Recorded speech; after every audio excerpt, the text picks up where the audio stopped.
ដល់ទីលោកនឹងផ្ដល់ព័ត៌មានសម្រាប់ទូកដោយសារថាបងប្អូនដែលលោកនិយមចាគ្រប់គ្រងទូកនៅតាមភូមិស្រុករបស់លោកក៏ចង់ដឹងអំពីលទ្ធផលនៃការប្រកួតការប្រណាំងចាដូច្នេះ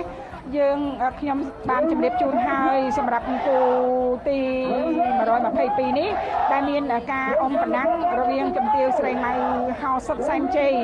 ចាមកពីខាងខណ្ឌកោរាជធានីភ្នំពេញជាមួយនឹងសង្ហាមានជ័យគឺគាត់អត់ចេញមកព្រមគ្នាទេគឺចេញមកមុនក្រោយដោយដែលយើងខ្ញុំបានគ្រប់ជំរាបជូនពីខាងដើម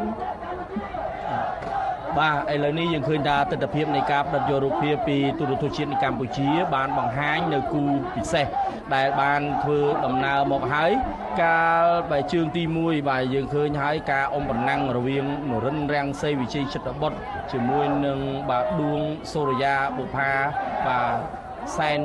បារមីក្តីដូងបារមីក្តីដូងបាទគឺឥឡូវកំពុងតែឆ្លងនៅកំពាន់ទី1ហើយ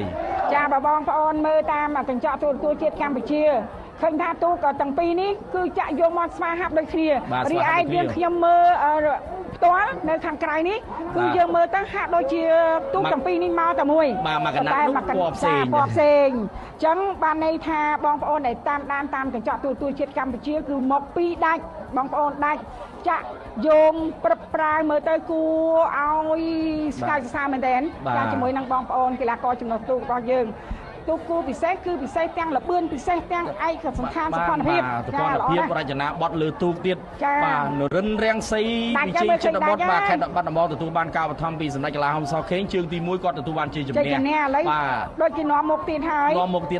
បាទទៅលើដួងសូរិយាបុប្ផាស្ទឹងសែនបារមីក្តីដូងដែលទទួលបានការបឋមពីអេដាមវង្សសេវិសុទ្ធបាទលើដាច់ហើយអេដាមបាទលើឃើញថានរិនរាំងសីវិជ័យចិត្តបុត្រល្អទាំងឈ្មោះល្អទាំងរូបល្អទាំងល្បឿន